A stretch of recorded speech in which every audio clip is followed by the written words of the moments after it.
Nitekana umunezero ntangere vyo gusubira kubana namwe banywanyi mukurikira ibiganiro n'amakuru tubagezaho iminsi yose kuri iyi mboneshakure ya Hejuru TV. N'umwanya w'amakuru agezweho muri uyu mugoroba, turi no kuri uyu wa gatatu kw'itariki ya 10 Mukakaro 2024. N'ayandi makuru rero tugiye kwibandako ni inkuru rero iriko iravugwa cane irya nino mu bice bitandukanye vy'u Burundi, yaba ku mbuga ngurukana bumenyi, yaba ku maradiyo, yaba bimenyesha amakuru bigiye bitandukanye vyandikira ku buhinga ngurukana bumenyi. Ivyo vyose rero tugiye kubigarura kirako nta yindi nkuru rero uretse yuko ibisigarira vya Perezida Pierre Buyoya vyoba bigiye gutahukanwa mu Burundi kuri uyu w'Imana uza. Harabura rero iminsi idashika kuri ine kugira ngo ibisigarira vya Perezida Buyoya bishikanwe mu gihugu c'u Burundi. Iyo nkuru rero tugiye kuyigarukako, ni amakuru rero twabateguriye ariko tuza no kwibanda ku zindi ngingo zigiye zitandukanye. Turaza kugaruka ku kibazo c'abasirikare b'u Burundi bari muri Repubulika Iharanira Rusange ya Kongo bariko biyamiriza amanyanga bariko barategekwa n'ababarongoye.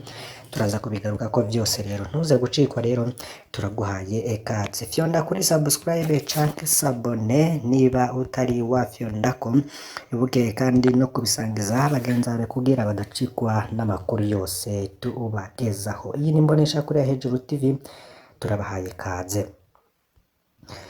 Mu kwezi kwa gatandatu kw'itariki ya gatandatu niho hamenyekanye ko umubiri w'uwahoze arongoye Burundi Perezida Petero Buyoya ugiye gutahukanwa vuba avuye mu gihugu ca Mali, aho ashinguye maze ashinguranwe iteka aho yataye uruzogi muri komine Rutovu mu ntara ya Bururi. Nkuko rero iyi nkuru twayikesheje ico gihe ikinyamakuru SOS Media Burundi, ngo nuko imyiteguro kugira hakirwe umubiri w'uwo yarongoye Burundi iza yaramaze gutangura. Ico gihe rero leta y'u Burundi tubamenyeshe ko mbere yaho yari yararahiye irarengwa ko itazoshingurana iteka yahoze arongoye u Burundi mu biringo bibiri, imwagiriza ko ubwo burenganzira atabwo afise bwo guhambanwa iteka nk'abandi bakuru b'ibihugu bayoboye Burundi, kumva z'uko imaze gucibwa urubanza rw'ubutungane kuri dosiye yabaganaguye umuhisi Perezida Ndadaye. Ariko rero ibintu vyaje guhinduka, niho kuri uyu munsi rero hamenyekana iyi nkuru yemeza ko kuri w'Imana uza umubiri wa Petero Buyoya uzotahukanwa mu gihugu c'u Burundi. Amakuru rero yashizwe ahabona uno munsi n'urubuga ikiriho rusanzwe rukorana n'iperereza ry'u Burundi, avuga ko ibisigarira vya Perezida Pierre Buyoya zotahukanwa mu Burundi kuwa 14 Mukakaro 2024 bikuwe Bamako muri Mali. Kiriho rero ico kinyamakuru kikaba gisanzwe gitanga n'amakuru y'ivyumviro vyo hafi cane ya Perezida Ndayishimiye. Ni inkuru rero yaherekejwe n'urutonde rw'ibiteguwe bijanye n'itahukanwa ry'ibisigarira vya Perezida Buyoya ku munsi w'Imana ku itariki ya 14 Mukakaro 2024 isaha 4 z'igitondo hategekanijwe imisa yo gusabira Perezida Buyoya muri Cathedrale Sacré-Cœur i Bamako muri Mali. Nyuma rero hakazokurikira igikorwa co kujana ivyo bisigarira ku kibuga c'indege Modibo Keita c'i Bamako. Ico kinyamakuru rero kikaba carangije rero gitangaza ko Perezida Pierre Buyoya azoshingurwa kuwa 17 ukwezi kw'indwi 2024 we muri komine Rutovu mu ntara ya Bururi. Ni ikintu rero gihambaye ko abatwaye Burundi bashingurwa mu Burundi kandi bagashinguranwa iteka. Igihugu rero kikaba kirongoye bagahambwa mu mahanga gifatwa ko hari ico kibuze mu kwiyubaha no mu kwiyubaka. Kenshi rero bikaba bivugwa ku ndyane ico gihugu kiba caraciyemwo. Gutahukana ibisigarira vya Perezida Pierre Buyoya ni ikintu ciza cane ku bijanye n'ishusho y'igihugu no mu nzira yo kunywanisha Abarundi. Umukuru w'igihugu rero ngo atubahiriza abatwaye imbere yiwe, na cane cane nk'abamaze kwitaba Imana, ngo abakoze ikosa kandi nawe aba yisuzuguje ugafata ab'imbere yiwe, niko nawe ngo ashobora kuzofatwa atakiri ku butegetsi. Kwemera ko ibisigara vya Perezida Buyoya bitahukana agashinguranwa iteka ngo bizoha iteka Perezida Ndayishimiye, vyongere rero binafashe Abarundi mu rugendo rwo kunywana. Kugeza ubu rero abatwaye Burundi bapfiriye hanze ntibashingurwe mu Burundi bari babiri. Ni umwami Mwambutsa wa kane Bangiricenge yasandabiye mu Busuwisi muri ntwarante 1977 na Perezida Pierre Buyoya yasandabiye mu Bufaransa aca ashingurwa muri Mali muri Kigarama 2020. Batatu bandi rero basandabiye hanze baratahanywe, abo ni Perezida Michel Micombero yasandabiye Mogadishu muri Somalia ku wa 16 ukwezi kw'indwi 1983. Hari Perezida Cyprien Ntaryamira yiciwe mu ndege yakorewe Kigali mu Rwanda ku itariki ya 6 ukwezi kwa kane 1994, hamwe na Perezida Jean Baptiste Bagaza yasandabiye Bruxelles mu Bubiligi ku itariki ya 4 ukwezi kwa gatanu 2016. Perezida Buyoya rero akaba yaravutse mu 1949 muri komine Rutovu mu ntara ya Bururi. Ni umwe mu basirikare b'u Burundi rero bize amashuri akomeye mu gisirikare mu Bubiligi, mu Bufaransa no mu Budage. Yarajejwe amabanga atandukanye mu gisirikare, yarabaye mu nama nkuru y'umugambwe PRONA imbere yo kurongora Uburundi inshuro zibiri kuva mu 1987 gushika mu 1993, hanyuma mu 1996 gushika mu 2003.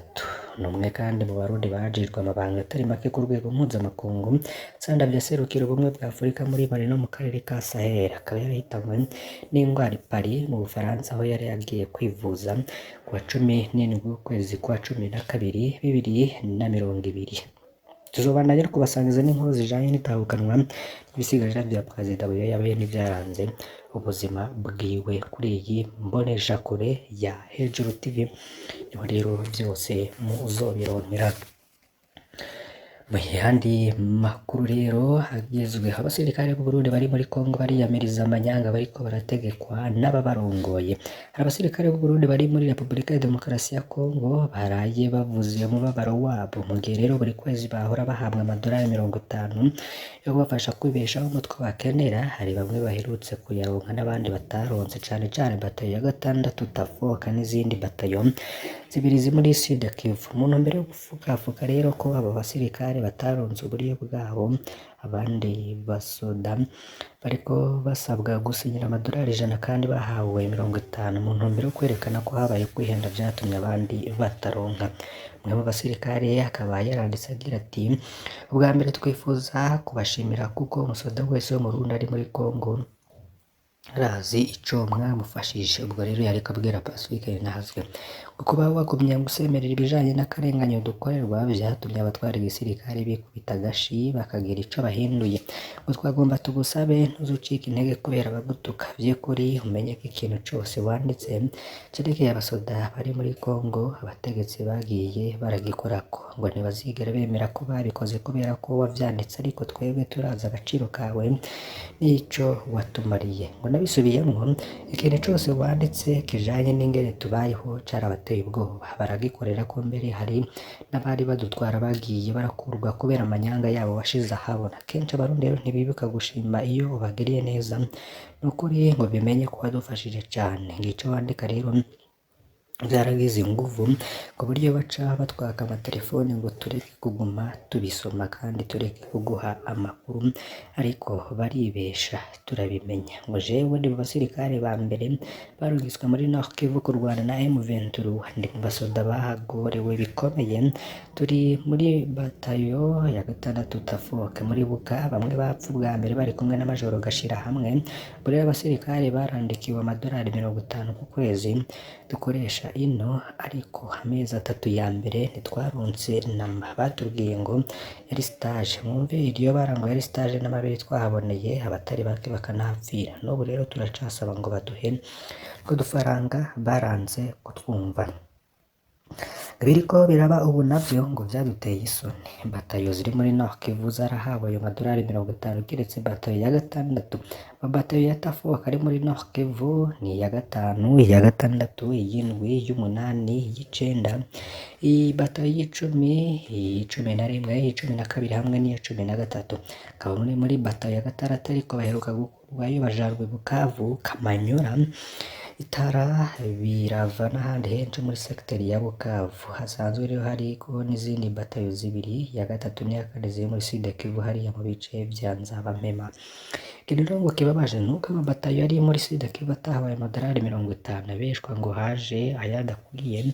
Hanyuma rero haduka amanyanga yo gusaba abari muri batayo ya gatanu ya Tafoke basanzwe baronse amadolari 50 ngo basinyire $100. Aho niho rero ngo twaboneka ari ubusuma bukomeye bwateguwe, ngo niki cotuma bamwe bataronka baronse nabo rero bagasabwa gusinyira yarengeye ayo baronse. Bino bintu rero ko bashaka kutwiba, ubwo rero ngo twasubire gufatwa nabi, ngo batuzanira ibiharage vyaboze, ngo hagize uwigwara baramubwira ngo yigurire imiti kandi bazi ko bataduhemvye. Ubu ntiworaba bamwe rero batanguye kugwara inda mu mpuzu kubera ata gasabuni tukironka, ngo twebwe rero ntidutahura ukuntu tugura imiti n'udufaranga twari twandikiwe ntibanatuduhe, kandi bagaca batubwira ko umusoda agwaye aja kwigurira imiti. Twibaza nimba vyarahindutse ko abasoda batakivuzwa, babitubwire tubimenye mu gihe bategerezwa kuvuzwa na rirya turiko tugwanira ivyo tutabona kandi atari igihugu cacu. Ngo turagusavye rero ngo usubire usemerere umukuru w'igihugu be n'umukuru w'igisirikare babimenye. Iyo babimenye rero bahora baca babikurikirana bakabona ko tabesha kandi ingingo zirafatwa, kuko ngo waradutabaye kenshi n'ubu bandanya. Ndangije nsubira kugushimira kuvyo wadufashije bitagira uko bingana, hanyuma rero ngo nzokwandika ibintu byose vyagiye birahinduka kubera amakuru wagiye uratanga. Niko rero umusirikare yoba yaratangaje abibwira Pacifique Ninahazwe. Duheretse rero kuri iyi nkuru ivugwa mu gisata c'agateka k'azina muntu. Imyaka 3 irarumanye igisirikare c'Uburundi kitavuze iyo cashize Ngomira Kiza, aho yafatwa igerekerezo ry'icenda ukwezi kw'indwi 2021. Ngomira Kiza yari yarongoye umugambwe CNL muri komine Mutimbuzi mu ntara ya Bujumbura rurare. Muri kahise kiwe yari yahoze ari umugwanyi akomeye wa FNL. N'umuntu wazaga rero bari kumwe ku rugamba yari yitwa Ronde Ndayishimiye, uyo ni nawe yahavuye muhemukira. Hari ku munsi wa gatanu igihe Ngomira Kiza yafatwa igenekerezo ry'icenda mu Kakaro 2021. Ngomira Kiza yari yiriwe arapakiza amatafari yiwe mw'ibeni aho bita ku Mpanda muri zone Maramvya ya komine Mutimbuzi. Isaha 9 z'umurango ibeni iruzura bayinjiramwo ari bane, aribo Ngomira Kiza, umushoferi hamwe n'abandi babiri. Amatafari yari yashiriye bakiriya mu Kanyosha, ibeni iri hafi gushika muri Shanika, ariko kiri mw'ibarabara rya Bujumbura Gatumba haza ipikipiki ngayirengana ica ihagarara imbere yayo, ibeni nayo irahagarara. Ako kanya rero haza pick-up y'igisirikare ifise imparati A031 nayo irahagarara. Iyo modoka rero yamenyekanye ko yari isanzwe ikoreshwa n'umukuru w'ikambi y'abasirikare yari icunzwe mu Rukoko. Uwo nawe yari Liyetona Koloneli Ronde Ndayishimiye. Umunsi Ronde yari muri iyo modoka yarimwo abagabo bambaye imyambaro y'igipolisi y'igisirikare Murantunge n'abandi babiri bambaye izisanzwe. Abasirikare rero baca bategeka Eliya kuva mw'ibeni bamwinjiza muri pick-up yabo, baca batera baja muri quartier Asiatique. Pick-up rero igeze kw'ibararo riduga kuri lycée Direct irahagarara. Eliya rero baramusohora bamuhereza iyindi kamyonete double cabine Toyota Hilux yera ifise ibiyo bitabona. Iyo nayo rero igenda yiruka mu biro bikuru vy'igisirikare. Imodoka rero yahavuye imenyekana ko ariyo mw'iperereza ry'igisoda kandi yanyuruje n'abandi benshi muri 2021. Kuva ubwo nta gakuru ka Ngomira Kiza, nta mutegetsi rero ataramenyeshejwe nyuruzwa rya Ngomira Kiza. Kuva Ngomira Kiza afatwa vyaramenyeshejwe inzego zose z'igihugu, umugambwe CNL warituye igipolisi, CNDH na leta. Muri Fakoti rero avuga ko bandikiye Perezida Ndayishimiye baha n'igopi umushikiranganji w'ubutungane, umukuru w'igisirikare c'Uburundi na Procureur General de la République. Abo bose baranumye birazi neza ko Ngomira Kiza ngo yanyurujwe n'iperereza ry'igisirikare c'Uburundi, naryo ryanyuruje abandi batari bake muri 2021. Ico gihe iperereza ry'igisoda rero ryafatanije kubibisha n'iperereza ry'umugambwe CNDD-FDD ryarirongowe na Brigadier Jean-Marie Vianney Rwasa. Uyo nawe rero akaba yaronka amategeko ko ya Reverien Ndikuriyo. Indiri z'abantu rero barishwe mu mwaka wa 2021 bishwe n'akarwi gatoya kari karongowe na Liyetona Koloneli Libert Niyonkuru yari icegera c'umukuru wa JD.